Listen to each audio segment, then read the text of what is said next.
Aduh pusing, pala otak, pala Barbie pusing, bolak-balik, maju, mundur, maju, mundur, maju, mundur, maju, mundur. Anjay pusing banget coy.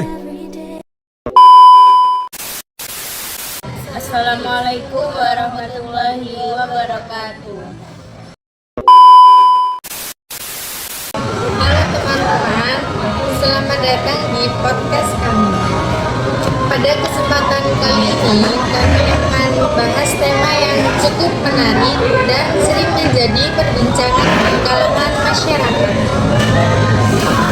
yaitu apakah makam Sunan Ampel dapat dikategorikan sebagai bentuk dakwah jika ditinjau dari segi aksiologi, epistemologi, dan ontologi.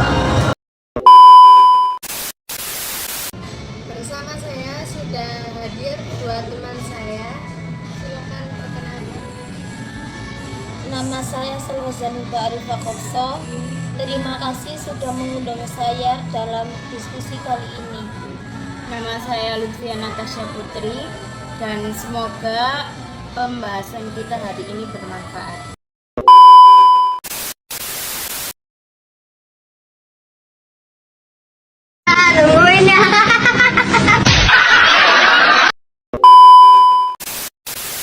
Sunan Ampel merupakan salah satu wali songo yang berperan besar dalam penyebaran Islam di Nusantara.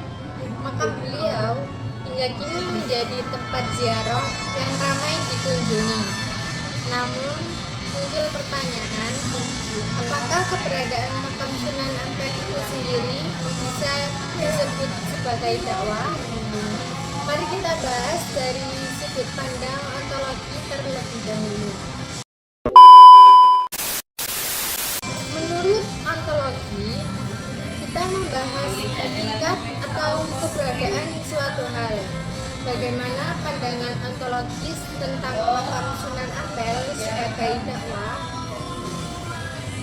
Secara ontologis, makam Sunan Ampel adalah peninggalan fisik seorang tokoh dakwah Islam.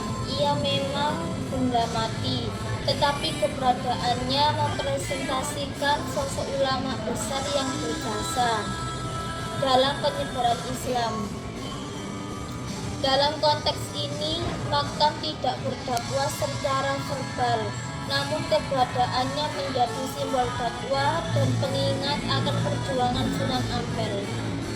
Saya setuju, ontologinya bukan pada batu nisan atau bangunan makam, melainkan pada makna yang melekat padanya. Makam menjadi sejarah dakwah Islam di Jawa dan ekstensi nilai-nilai Islam yang pernah diperjuangkan Sunan Ampel.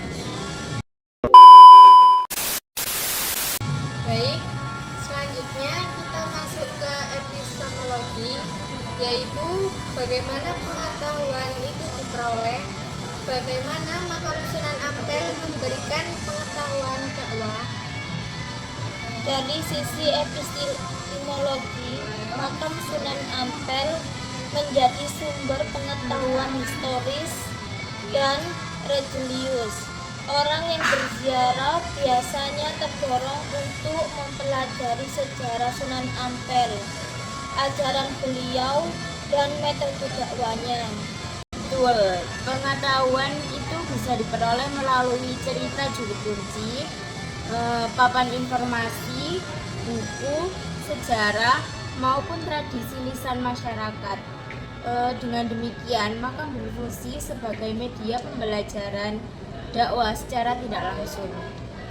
Kemudian, bagaimana dari sisi aksiologi, yaitu nilai dan manfaatnya?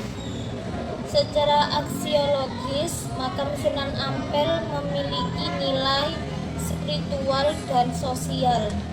Ziarah makam dapat menumbuhkan sikap tawadhu, mengingat kematian, dan meneladani akhlak ulama.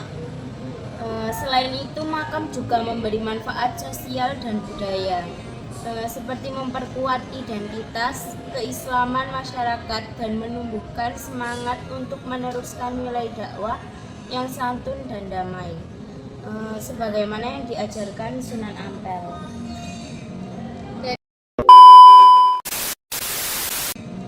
Dari pembahasan tadi dapat disimpulkan bahwa makam Sunan Ampel dapat dipandang sebagai bagian dari dakwah jika dilihat dari segi ontologi sebagai simbol, epistemologi sebagai sumber pengetahuan, dan aksiologi sebagai pembawa nilai dan manfaat. Terima kasih kepada teman-teman yang sudah berdiskusi hari ini. Terima kasih. Semoga podcast ini bermanfaat. Wassalamualaikum Warahmatullahi wabarakatuh. Thank you guys. Sehat-sehat kalian dan jaga diri kalian. Dan ingat guys, kalian sudah melalui banyak rasa sakit. Kalian kuat, kalian bisa lalui lebih banyak rasa sakit itu. Karena sekali lagi guys, gue bilang ke kalian guys, Tuhan gak akan memberikan cobaan yang tidak disanggupi oleh hambanya guys. Semua yang kalian lalui itu guys sudah sejalan Tuhan. Dan Tuhan tahu kalian bisa melalui itu ya. Kalian kuat guys. Thank you. Brando Winda signing out.